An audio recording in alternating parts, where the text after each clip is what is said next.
Olá, estamos começando mais um MCZ Notícias e no dia de hoje a gente vai estar batendo papo com Alexandre Sampaio e a escritora, a jornalista Cristina Serra. Eu tenho comigo no dia de hoje a jornalista Natália Barros. Seja muito bem-vinda, Natália, Cristina, Alexandre, sejam muito bem-vindos ao MCZ Notícias. Obrigada. Cristina, Alexandre, vamos falar um pouquinho, né, sobre esse lançamento, a Cristina chegando aqui, desembarcando em Maceió, na Terra dos Marechais, aqui em Alagoas, falar, né, sobre o livro Cidade Rachada, que traz um panorama, traz um pouco da história, né, que aconteceu aqui em Alagoas, na capital alagoana, sobre a petroquímica criminosa chamada Braskem. Fala um pouquinho desse lançamento desse livro, Cristina, por favor. Bom, eu já vou abrir fazendo um convite para as pessoas, né, para quem está nos ouvindo, para acompanhar o lançamento, ir lá no lançamento, no Cine Arte Pajuçara, às 19h.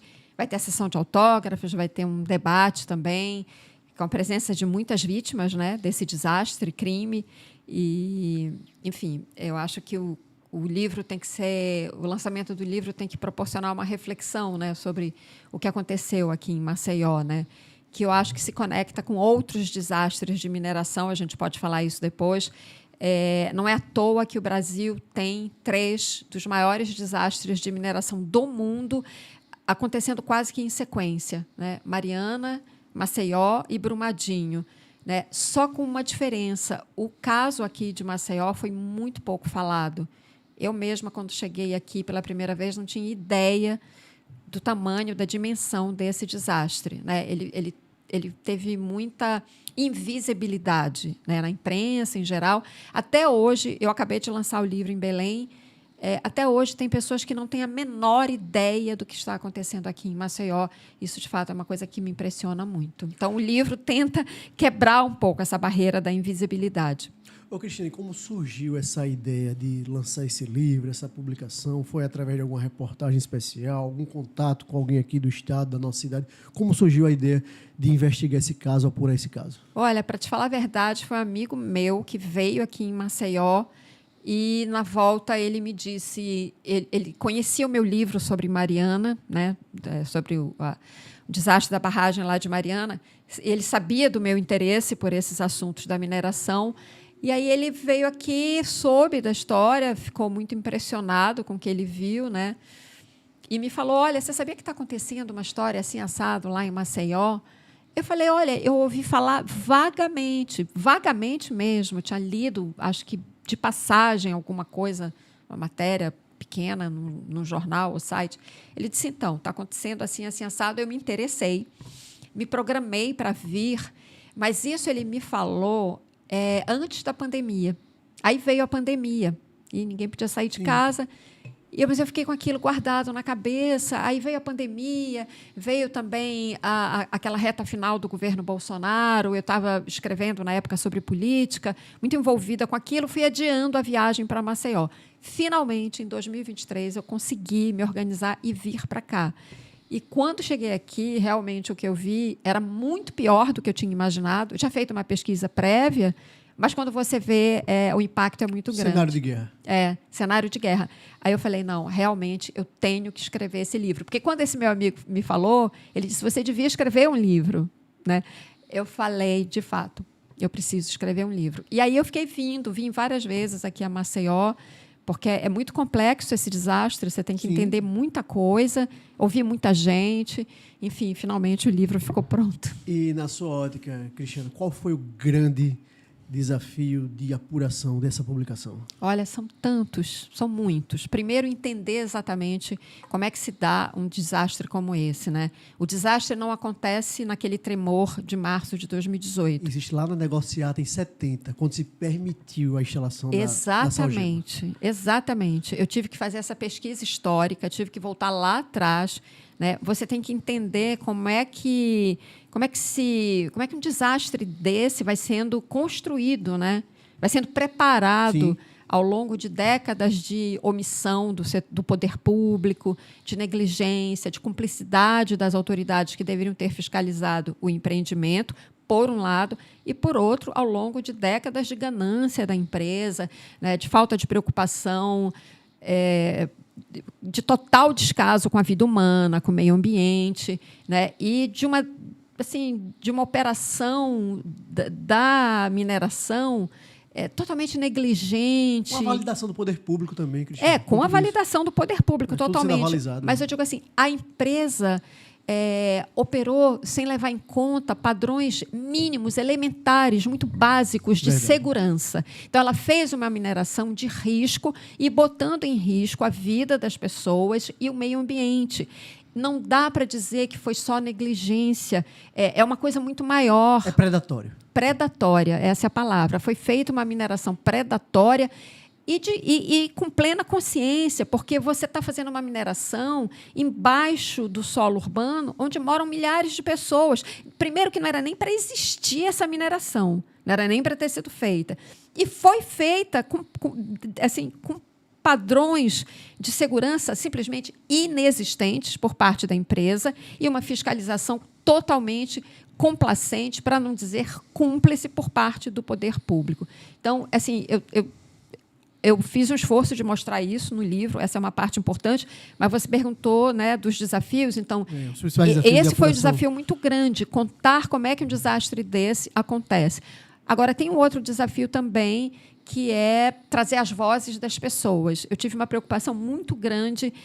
Eu queria quase que o leitor, quando pegar esse livro, eu quero que ele ouça, fisicamente falando, a voz das pessoas que eu entrevistei. Os relatos. Os relatos. Tanto é que o livro tem parágrafos muito longos com as falas das pessoas. Eu queria trazer isso o mais próximo possível da realidade. Eu queria interferir o mínimo possível nas falas, sabe?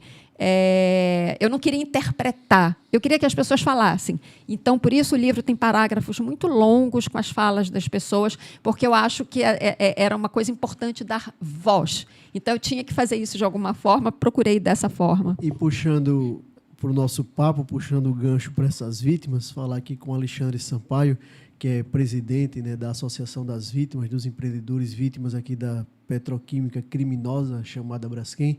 Alexandre, como é que está hoje a situação dos empreendedores, dessas vítimas? Tem ação civil pública nova? Conta um pouquinho para a gente esses detalhes. Muito bem, Mozinho, Natália, Cristina. Hoje é uma data histórica para a gente. Primeiro, pelo privilégio de receber uma escritora do quilate da Cristina. Verdade. Né? De ela ter conseguido tecer o fio condutor de que, como pequenos gestos de corrupção ao longo de décadas levam ao desespero, né? E à falência de 5 bairros e à destruição de vidas e tudo. Então, quem pensa que é só uma propina aqui, um cargo ali... Uma mala preta acolá. Uma mala preta com dinheiro aqui, que isso é apenas o dia de hoje e tal, não. Estão contribuindo por um desastre que viria de modo muito mais grave. Então, a Cristina, no livro dela, ela consegue tecer uma relação direta entre a máfia que se criou. Eu diria que não é nem só uma organização criminosa, é um Estado que virou criminoso, porque o Estado inteiro de Alagoas, aí considerando o governo do Estado, prefeitura, órgãos de fiscalização, todo mundo corroborou ao longo de décadas para a gente ver o que a gente está vivendo hoje. Né? Então, acho que o privilégio de estar recebendo a Cristina aqui hoje. E outro fato histórico é que a gente conseguiu, depois de 7 anos de tentativas, a gente conseguiu, em conjunto com a DPE, através do defensor público Ricardo Melro, a gente está impetrando hoje uma primeira ação civil pública. É a primeira ação civil pública que a associação faz em conjunto com um órgão de Estado, que é a DPE, para incluir os empreendedores que faliram no entorno do mapa de riscos, naquela região ali que vai da Xanda Jaqueira, passando pela Vila Saém, passando pela Borda do Pinheiro, pelo Farol, Bom Parto, e todas as regiões circunvizinhas, inclusive do outro lado da Fernandes Lima. A gente está entrando agora pedindo que a Justiça conceda peritos para a gente fazer um levantamento real é uma ação civil pública de 2 bilhões de reais. Uma reparação digna, Alexandre. Uma reparação digna para todas as empresas que estão invisibilizadas, de gente que sustentava suas famílias. Sim. E que perdeu o seu comércio, perdeu o seu mercado, perdeu sua dignidade, perdeu tudo. E que não é reconhecido por ninguém, nem pela Defesa Civil, nem pelos governos, nem por ninguém. Então, esse era um objetivo da nossa associação desde que ela foi criada em 2019 e que a gente está conseguindo hoje, em 2025, junto com a outra ACP que a gente está finalizando, que é para rever as indenizações das empresas dentro do mapa de riscos. Então, hoje eu faço eu não sei se esse vídeo vai hoje, né, para o ar ainda ou não. Vai essa semana. Vai essa semana, mas todos que o virem estão convidados a entender melhor, né, porque a próxima etapa em essa ação sendo admitida pela Justiça é a gente aglutinar em torno da associação todas essas empresas para que a gente possa buscar essa reparação integral, né? Então, a gente não parou, a gente está falando menos, porque, afinal de contas, eu estou sendo processado e os advogados não aguentam tantas, daqui a pouco a gente vai falar sobre isso, ações, né? Daqui a pouco a gente vai falar sobre isso também. Mas hoje é um dia importante. E, Cristina, a gente está falando aqui de uma das maiores petroquímicas do mundo, né? Uma força muito poderosa, um poder de influência política também, assim como você mencionou, e passando um pouco desses desafios de apuração, né? Chegando nos desafios e na resistência da publicação. Né? Houve interferência, houve algum tipo de tentativa mesmo de censura nessa publicação do seu livro, porque eu imagino que, né, você está falando aqui, foi processado, e a gente tem nomes importantíssimos também que ficaram inviabilizados realmente, né? A imprensa, alguns conseguiam falar, outros escolheram não falar, mas é sempre muito difícil se colocar diante de uma situação dessa. E, nesse caso, da publicação do livro? Não teve tentativa de censura, não. Bom, e se houvesse também, seria mal sucedida. O que houve, sim, é uma dificuldade de obtenção de dados impressionante. É uma coisa impressionante. E isso pode ser interpretado como uma forma de censura, né? Sim. Porque se você não tem dados, se a empresa não te fornece informações que só ela detém, né, isso dificulta bastante o trabalho. É uma forma de censura. E isso, de fato, existiu, tem até hoje. Tem coisas que você pergunta para a Braskem. Primeiro, ela demora muito tempo para responder, muito tempo. Informações que deveriam estar ao alcance de um clique, né, no teclado de computador, porque ela, como sendo a causadora do desastre, né, ela que está pagando as tais, entre aspas, indenizações, tudo deveria estar sistematizado num banco de dados, imagino eu.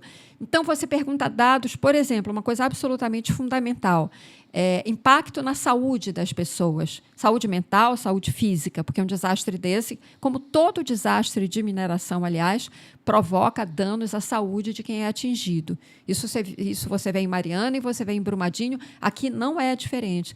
Não existem esses dados. Aliás, a empresa não tem esses dados, e eu acho que isso é proposital, não ter os dados, porque se tivesse, as indenizações teriam que ser muito maiores.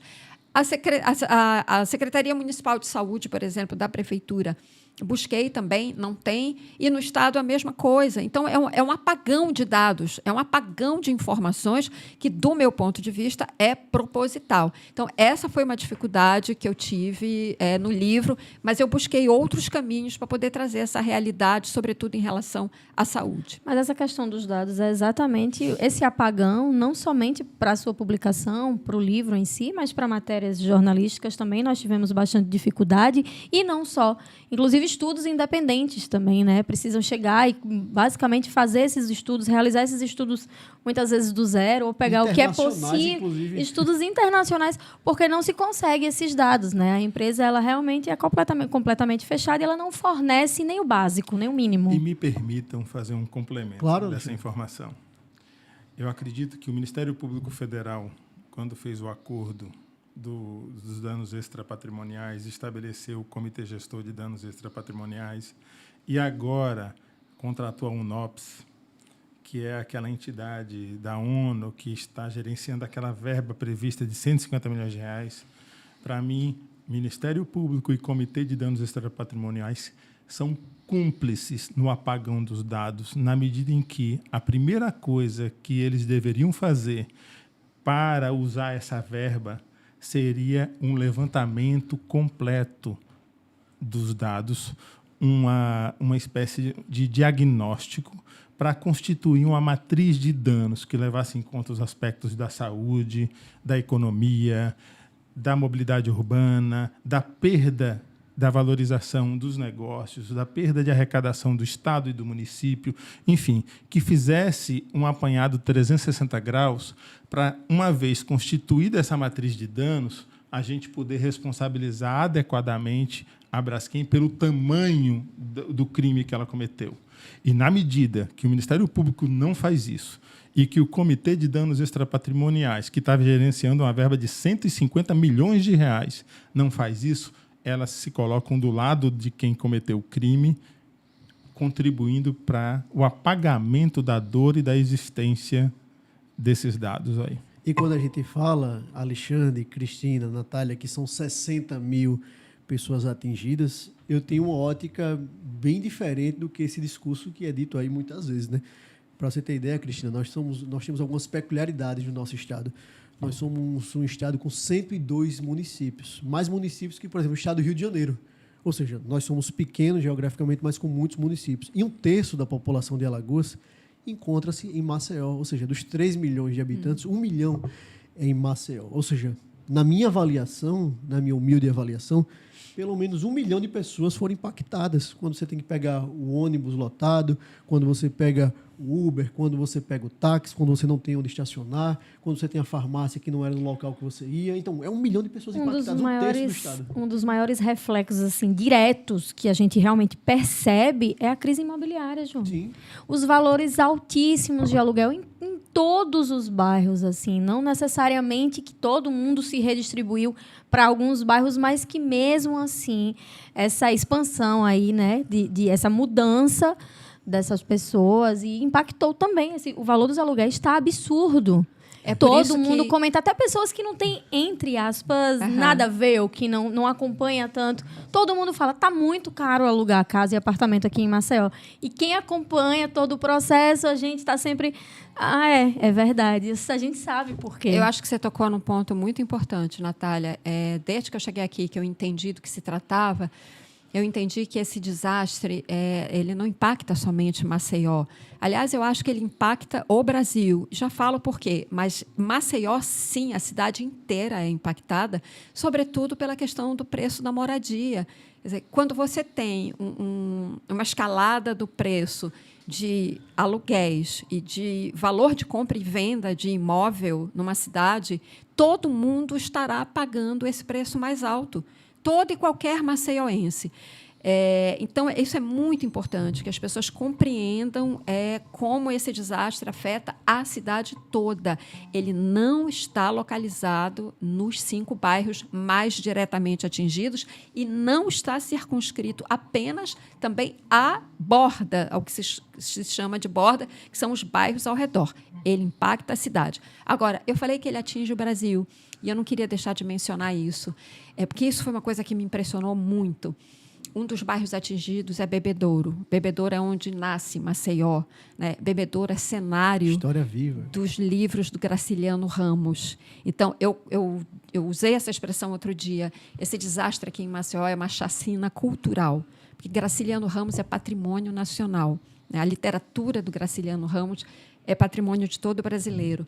A doutora Nise da Silveira, que é patrimônio brasileiro, nasceu e se criou no Bebedouro. Então, é preciso que as pessoas entendam o alcance desse desastre, essa dimensão cultural que é imensa e que, às vezes, passa meio despercebida quando se fala desse desastre. E trazer um pouco que a Natália disse, que a Cristina disse em relação à questão do mercado imobiliário, me recorda, Alexandre, aqui tem um bairro, né, o José Tenório, e ele era conhecido, Cristina, um dos aluguéis dos apartamentos lá popular, 500, 600 reais em média à época, e aí eu me recordo quando foi colocado publicamente que a Braskem estava dando um aluguel social de R$1.000, me recordo que automaticamente aqueles apartamentos, aqueles locais onde eram alugados aqueles apartamentos, automaticamente passaram para R$1.000, R$1.200, ou seja, contribuindo justamente para essa lógica, né, perversa, né, que a Braskem ajudou a fomentar aqui na nossa capital. Cristiana, tem um capítulo à parte, Cristina, sobre a questão da CPI da Braskem. Como foi apurar a CPI da Braskem, como foi estar junto com aqueles personagens, o que é que você tira da CPI da Braskem? Eu acompanhei a CPI toda online, né? Eu não estava em Brasília, mas todas as sessões foram transmitidas online. Eu acompanhei todas elas. As que eu não acompanhei no momento, eu recuperei, porque a CPI ela deixou esse arquivo digital, aliás, muito bem organizado. É muito fácil qualquer pessoa consultá-lo. E eu fui repórter em Brasília, repórter de política durante 17 anos. Eu cobri muitas. Eu cobri muitas CPIs. Eu sei como elas funcionam, eu sei do jogo de pressões. E, para mim, assistindo aquelas sessões, só de saber quem falava, quando interrompia certas falas, eu sabia o que estava sendo jogado ali. O jogo de intencionalidade. Então, aquela CPI ela foi uma grande encenação, ela foi um grande teatro político. Jogadas ensaiadas. Né? Várias ali, você percebia. Né? O bate-bola fácil. O bate-bola, né? Perfeito, era isso mesmo. Então, eu acho que a CPI ela ficou muito aquém das expectativas, inclusive, que ela criou para as vítimas. Né? Ela não usou... por vontade própria, ela não usou todas as prerrogativas dela de investigação. Sim. Então, se os senadores quisessem mesmo ter investigado a fundo, eles teriam feito isso. Eles não fizeram e ficou muito claro que essa foi uma decisão política. Né? Não fazer é uma decisão política. De qualquer forma, se a CPI não avançou, mas pelo menos ela serviu para algumas coisas. Assim, por exemplo... Né, os senadores, o relator, na verdade, o senador relator, Rogério Carvalho, passou a chamar o desastre de crime. Sim. Isso foi importante, porque as pessoas se sentiam acanhadas, com medo de chamar o desastre de crime. Então, isso foi uma coisa importante. Eu diria que a CPI, embora ela não tenha aprofundado a investigação, ela trouxe à tona personagens importantes, que ela não investigou, mas aí eu peguei essas informações e esses personagens e fui atrás deles. Então, isso foi importante para mim na apuração do livro. Né? Agora, assim, quando eu digo que ela ficou aquém, ela foi muito suave com a empresa. Né? Ela, por exemplo, ela chegou a aprovar o requerimento de convocação do então presidente da Braskem, mas ele não foi. Ele não foi prestar depoimento. E não houve consequência nenhuma. E não houve consequência nenhuma. Né?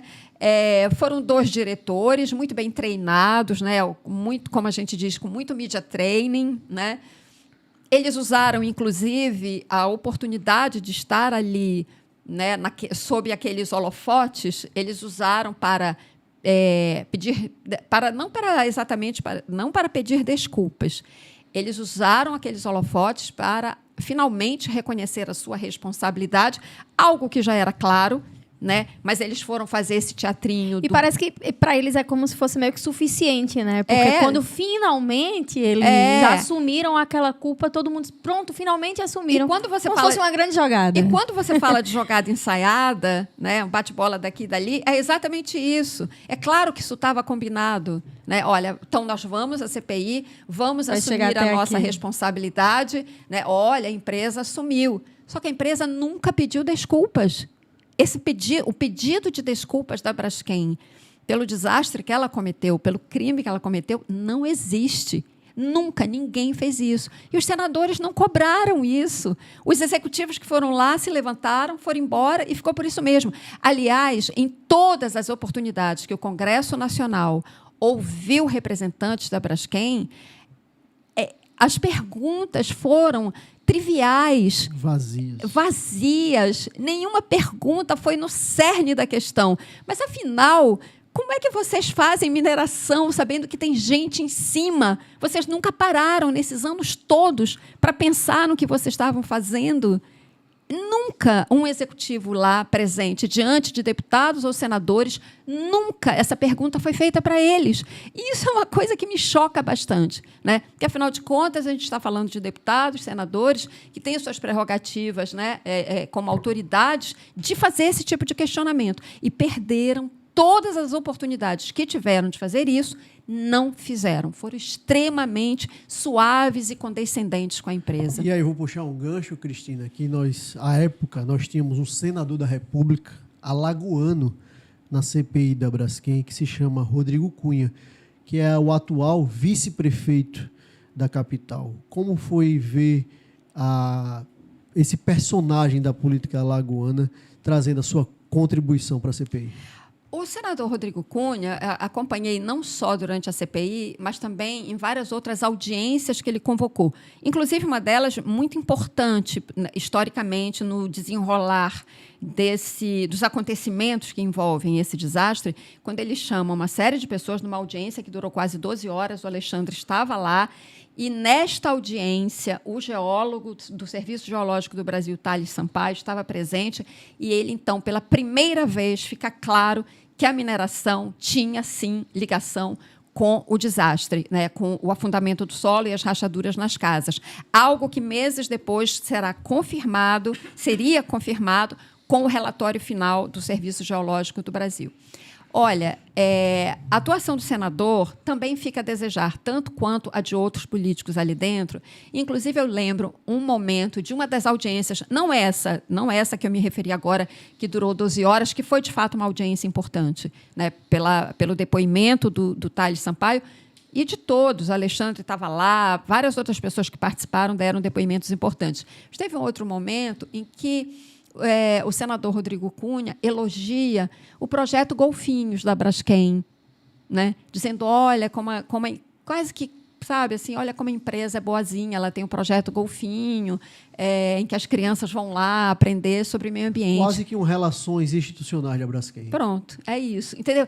Não pode ser essa a postura de um agente público. Não pode ser essa. E não foi só ele, vários outros tiveram esse tipo de comportamento. Então, assim, eu considero decepcionante a atuação dos parlamentares alagoanos com relação a esse assunto. Choca um pouco mais, eu acho, por ele ser justamente um parlamentar alagoano que poderia utilizar esse palco, né?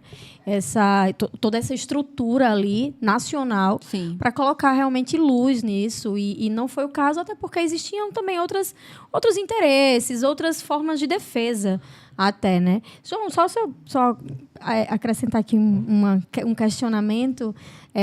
Você falou sobre que falta, né? Que não teve essa repercussão nacional. Apesar de termos filmes, documentários, imagens, aí quem passa pelos bairros, né, muita gente trabalhando para divulgar isso de forma nacional e internacional até. Tem o lançamento do seu livro, muita gente falando sobre isso. Então, na sua visão, na sua ótica mesmo de comunicadora, o que falta? Por que a gente acaba ficando nesse lugar mais esquecido e não ganha tanto essa repercussão nacional? Eu acho que, bom, a Braskem é do grupo Odebrecht, que agora se chama Nova Honor. Agora não, já tem um tempo, né? Depois de todo o envolvimento da Odebrecht, no caso... Isso que eu queria tocar também. No caso já joga a bola para você.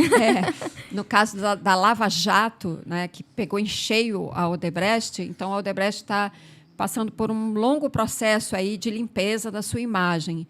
Aí virou Nova Honor. Mas, enfim, a velha Odebrecht, que tem conexões com o poder há décadas, desde a ditadura, né? O velho Odebrecht, fundador, ou se não o fundador, mas o primeiro grande executivo da Odebrecht, Norberto Odebrecht, já tinha conexões com Ernesto Geisel. E isso vai passando, né, de pai para filho na Odebrecht. Né? O Emílio Odebrecht teve suas conexões e o Marcelo, que foi engolfado pela Lava Jato. Enfim. Então, a Braskem pertence a esse grupo, né? Esse grande grupo que tem uma presença quase que onipotente, onipresente na imprensa, como anunciante, né? Como, enfim, publicidade. Então, isso, assim, é uma percepção que eu tenho. Afinal de contas, trabalhei na imprensa há muitos anos, sei como essas coisas funcionam. Como grande anunciante, qualquer grande empresa que seja uma grande anunciante, ela tem uma influência sobre a pauta dos veículos de comunicação.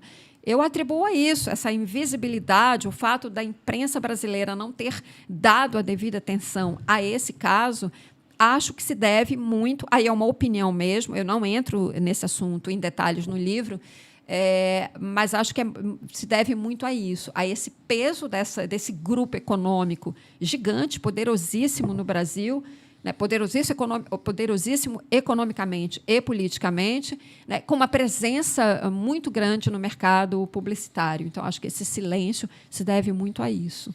Tem um fato marcante, né? O grupo baiano, né? O grupo político baiano, as pressões, né, ligadas ao Odebrecht, justamente para tentar embarreirar a CPI da Braskem, a gente que cobriu exaustivamente, a gente viu a movimentação do senador Jacques Wagner junto ao governo federal, ou seja, houve uma grande movimentação que a gente não pode colocar para debaixo do tapete, sendo de partido A, B, C ou D. Houve sim, de verdade, uma grande movimentação para a CPI da Braskem ela não existir. Estamos diante de um dos personagens aqui da CPI da Braskem, que falou lá com muita maestria, com muita firmeza, o Alexandre. Fala um pouquinho, Alexandre, da sua relação com a CPI da Braskem e o que você trouxe naquele momento. Eu quero pegar só a deixa da pergunta anterior que vocês fizeram para a Cristina. Eu acrescentaria ao poder econômico e publicitário, enfim, às verbas publicitárias da Braskem, um capítulo que a Cristina fala no livro dela, de todas as contribuições para políticos brasileiros, alagoanos e maceioenses que a Braskem fez ao longo de muitas décadas. Então, somado ao poder econômico da Braskem, você tinha também, indiretamente, uma pressão dos governos municipal, estadual e federal para que ninguém tocasse no assunto. Já que era um dos grandes financiadores de campanha. Exatamente. Odebrecht, Braskem. Então, havia uma dupla censura. A censura do poder econômico de uma empresa bilionária e a censura do poder político dos agentes públicos financiados por ela. Então, você junta as duas coisas, fica quase impossível num estado pequeno, ou mesmo nacionalmente. Eu lembro quando eu fui dar uma entrevista para a Globo News, para o André Trigueiro, que prefaciou o seu livro. Sim.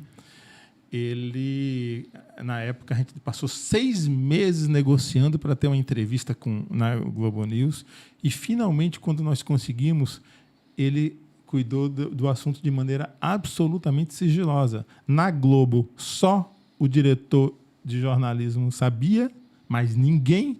E em Alagoas ele não contratou nenhuma produtora local, ele trouxe uma produtora de Recife, porque se viesse uma produtora local, a reportagem não saía. E eu fui um dos entrevistados, quase que ao vivo, junto com o Marcelo Arantes, que era o antigo diretor que depois foi demitido.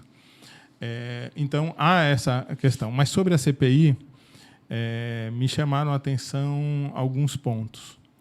O primeiro está relacionado a uma fala minha, que, apesar da conclusão da CPI apontar que houve falha gravíssima dos agentes públicos nos acordos celebrados, está no texto final, apesar de, na minha fala, eu ter dito que havia fortes indícios de uma organização criminosa, eu disse isso, está gravado, portanto, eu não estou fazendo acusação eu me recordo. Agora, envolvendo agentes do Ministério Público Federal e da Braskem, ninguém do Ministério Público Federal, da DPU, do Ministério Público Estadual foi ouvido. E foram eles que celebraram os acordos que a própria CPI imputou como absolutamente insuficientes para a reparação das vítimas. E, quando a CPI veio a Maceió, ouviu procuradores e promotores dos Ministérios Públicos e da Defensoria Pública da União em segredo, quando o assunto era público. Né? Então, isso me chamou bastante atenção, essa blindagem, né, que o aparato de Estado fez para proteger a Braskem e abandonar as vítimas. Então, assim, isso ficou muito patente para mim na CPI. E um jogo de bastidores que pouca gente conhece, a gente conversava hoje, né, Cristina? Que tanto eu quanto o Ricardo Melro fomos alvo de uma campanha de fake news. Sim. Envolvendo as nossas famílias, a minha empresa e ele, a reputação pública dele, do Ricardo, justamente na semana que antecedeu e no dia que aconteceu o meu depoimento e o depoimento dele. Então, houve assim, uma ação orquestrada para que a gente fosse intimidado e desviasse o assunto principal da CPI. Cristina, Alexandre, quero chamar vocês dois para esse debate, né? E a opinião de vocês, que é muito importante para a nossa sociedade alagoana brasileira, em relação quando a gente fala Braskem, a petroquímica criminosa Braskem, mas por trás da Braskem, por trás de CNPJ, por trás desse grande conglomerado bilionário, trilionário mundo afora, existem CPFs, pessoas físicas, pessoas que dão ordem, pessoas que startam atividades. Como vocês veem essa ocultação desses CPFs diante de todos os crimes, diante de todos os horrores praticados aqui na nossa capital, Maceió? Todos os desastres de mineração, isso acontece, né? A empresa tenta blindar os seus executivos, que são os responsáveis pelas decisões, né, que foram tomadas e que levaram ao desastre. Nossa, isso fica muito claro em todos os 3 desastres que eu conheço bem. Conheço mais Mariana em Maceió, mas o de Brumadinho também. Então, assim, a empresa tenta criar esse biombo, né, para proteger aquelas pessoas, né, que detêm as informações, né, que podem causar um estrago, né, na Bolsa de Valores, né? A empresa está preocupada com o mercado, né, com o sobe e desce das ações. Porque quando há investigação, né, a Polícia Federal ela vai investigar o quê? As decisões que foram tomadas e quem assinou essas decisões, né? Então, sim, sempre tem essa preocupação de proteger os seus funcionários, altos funcionários, né? Mas, assim, da minha parte, pelo menos, no livro, eu tento dar nomes aos bois, sim, até onde foi possível. Até porque é preciso dizer, a investigação do livro não é exaustiva. É muito difícil você fazer uma investigação completamente exaustiva. Sempre há uma lacuna aqui e ali. Eu sempre digo, né, que o jornalismo tem seus limites e a gente precisa entender os limites do jornalismo. Então, você conta a história que foi possível apurar até aquele momento. Mas essas histórias de mineração, elas continuam acontecendo por muitos anos. Você vê o caso de Mariana, que acabou de completar 10 anos. Verdade. Hoje eu teria que escrever um segundo livro, né, de tanta coisa que aconteceu depois. Outros desdobramentos. Né? Depois que eu publiquei o livro, coisas que vão... porque as investigações continuam, porque os impactos continuam, né? As vítimas continuam lutando. Então, assim, esses desastres acontecem por muito tempo. E aqui, no caso de Maceió, não é diferente. Então, o livro traz o que eu pude investigar, os nomes que eu pude levantar, as responsabilidades desses nomes e dessas pessoas. O que eu consegui está no livro, mas eu não tenho a menor pretensão e longe de mim dizer eu contei toda a história, de jeito nenhum. Essa é uma história que vai precisar ainda de muitas vozes para contá-la na sua integridade. Sentimento de impunidade, Alexandre, para essa turma? Absolutamente, né, Mouzinho? Olha só, sobre investigação. Eu quero contar uma breve história. Até a mina 18, o inquérito da Polícia Federal permanecia absolutamente parado. Adormecido. E foi no início de 2023 que a Associação dos Empreendedores e Vítimas da Mineração solicitou acesso ao inquérito. Tentamos, por todas as vias possíveis, Corregedoria da Polícia Federal, a própria Polícia Federal, o delegado, o Ministério Público, a Justiça Federal em Alagoas, o Tribunal Regional da 5ª Região, e conseguimos, depois de 1 ano e meio, quase 2 anos, no STJ. Quando a gente conseguiu, foi sob segredo de justiça. Na hora, eu lembro quando eu fui buscar na Polícia Federal o arquivo, que por força de decisão judicial o delegado foi obrigado a me entregar, ele sentou comigo e disse assim: por que você quer saber da Braskem? Aí eu disse: delegado, o senhor tem que obedecer a uma ordem da justiça. Me dê o arquivo. Para que você quer o arquivo? Você vai divulgar? Aí eu disse: delegado, me dê o arquivo, porque é uma ordem judicial. Ele disse: você vai ter que assinar isso aqui. Aí eu disse: não vou assinar.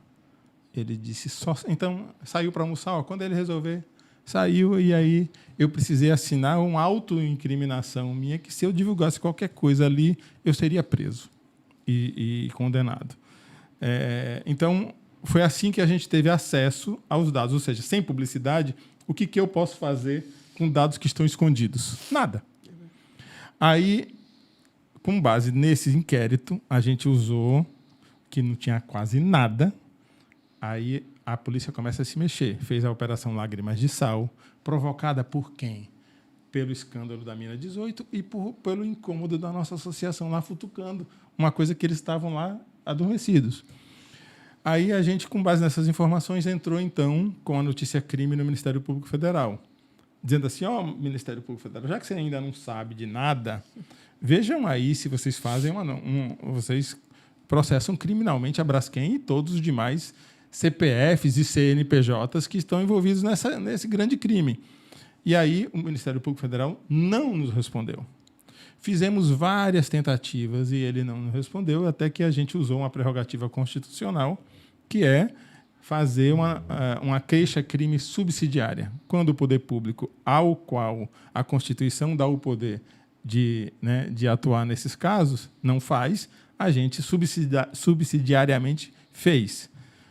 A nossa ação tramitou na Justiça Estadual, na Justiça Federal em Alagoas, foi negada pelo juiz Raimundo Campos Júnior, o mesmo que está com a ação que está me processando criminalmente, em que o MPF me processa criminalmente. Depois vai para o Tribunal da Quinta Região, é recusada a admissibilidade da notícia, do crime, né? Do processo criminal. Depois vai para o STJ, também foi negado. Vai no Supremo Tribunal Federal agora, esse ano, foi negado, a gente está em nível de recurso.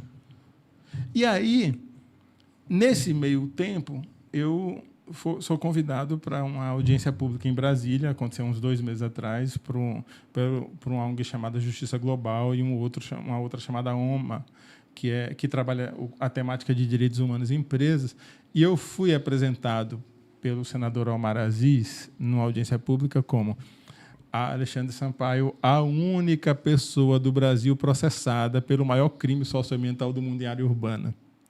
Ou seja, de certo modo, o escândalo do MPF estar processando uma vítima e não ter processado mais nenhum CPF e nenhum CNPJ, até então, criou um incômodo tão grande que não restou outra alternativa, senão, com a ação tardia e vergonhosa do MPF, processar finalmente a Braskem e mais 17 pessoas, mas há uma ação que corre em segredo de justiça. Para não ficar tão feio. Para não ficar tão feio, né? Mas nós temos ciência que foi a nossa luta, que foi a exposição até da minha pessoa física, né? Ameaçada por um processo de...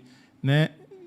Que tem até um nomezinho, né, Cristina, que eu não sei, quando a justiça se junta para perseguir uma vítima. É, o assédio judicial. Assédio judicial, exatamente. É claríssimo no teu caso. No meu caso, há um assédio judicial do MPF que, ao invés de cumprir a sua função, está resolvendo calar uma vítima que está cobrando. E, assim, só para finalizar, eu já tive audiência com o juiz, o mesmo que negou a nossa queixa-crime. Ele perguntou para mim assim, você tem a chance ainda de negar o que você disse e a gente arquivar o processo. Eu falei, vou negar o quê? Se o Ministério Público cometeu realmente prevaricação. E eu estou sendo processado porque eu digo que o Ministério Público prevaricou. Por quê? Porque ele não cumpriu o papel constitucional dele de processar criminalmente os autores dessa barbaridade que nós vivemos aqui, né? Mas está aí ainda a espada da justiça ainda nas minhas costas, porque esse negócio está sem resolução. E, Alexandre, em breve a gente vai discutir essas temáticas, quem são alguns membros do MPF, quais são as ligações com membros da política maceiense, alagoana. Em breve será pauta, pode ter certeza, aqui do MCZ Notícias, da Folha de Alagoas. Não esqueça do dia de hoje, isso será pauta ainda, pode ter certeza. Bom, eu não digo mais nada por orientação dos meus advogados. Jornalista paraense, formada na Universidade Federal Fluminense, que tem uma grande contribuição para a democracia brasileira, para o jornalismo independente do nosso Brasil. Cristina Serra, quero agradecer demais a sua presença aqui em Maceió. Eu que agradeço. Foi uma honra ter você aqui conosco. e queria que você definisse para você, no seu íntimo, no seu coração, Cidade Rachada, o que representa para você. É uma tentativa de que esse crime não fique impune, porque há um traço em comum nos 3 desastres de mineração que a gente conversou aqui, que é a impunidade. Não existe, nos 3 casos, nos 3 desastres, crimes ambientais, não há ninguém punido criminalmente. Isso é uma vergonha para o Brasil. A impunidade corrói a democracia. E, como você falou, eu me sinto uma combatente pela democracia. Então, quem defende a democracia precisa também combater o fim da impunidade. O objetivo do livro é esse. Além de dar voz às vítimas, claro, né, porque também na democracia as vítimas precisam ter a sua voz. Então, foi isso que me moveu. E eu queria agradecer a entrevista, Mouzinho, Natália e a companhia do Alexandre. E quero deixar aqui um assunto para talvez depois um dia você cobrar do Alexandre. Certo. Eu disse que meu livro não esgota o assunto, porque eu acho que vários livros precisam ser escritos sobre esse assunto. E eu já disse para o Alexandre, ele tem que escrever um livro sobre esse assunto. Porque Vamos eu acho cobrar. que ele viveu de uma forma... os bastidores desse desastre de uma forma que nenhuma outra pessoa viveu. Então, ele tem uma experiência que é insubstituível. Nem eu conseguiria, de fato, traduzir essa experiência. E ele é um jornalista também, de formação. Então, cobre um dia do Alexandre. Eu já falei isso para ele algumas vezes. Você está convidado a escrever comigo, viu? Sabe, posso ajudar, posso editar, enfim. Mas, enfim, eu considero assim, um testemunho muito importante que a gente precisa ter no que eu considero que os livros jornalísticos se prestam a isso, que é a construção da memória das lutas populares no Brasil. E queria encerrar também falando isso. A luta das vítimas aqui em Maceió, né, contra a impunidade da empresa é uma coisa digna, sabe, de ser registrada, documentada, como dentro dessa visão que eu tenho de documentação da memória das lutas populares. A gente não pode perder isso de vista aqui no Brasil, né? E eu até disse isso para o Alexandre, e está na dedicatória que eu fiz para ele e para a Kátia, a esposa dele, né? Eu agradeci a eles, porque sem a luta deles esse livro não existiria, e isso é a pura verdade. Mais uma vez, obrigado à presença aqui desses 3 grandes jornalistas, Natália Barros, Cristina Serra, Alexandre Sampaio. E João. Que é isso. Muito obrigado a todos vocês, e a gente quer reforçar, dizendo que o jornal Folha de Alagoas, o MCZ Notícias, é a caixa de ressonância da sociedade macioense, alagoana. O nosso compromisso será sempre com a verdade. Até o próximo MCZ Notícias, se Deus quiser. Tchau, tchau.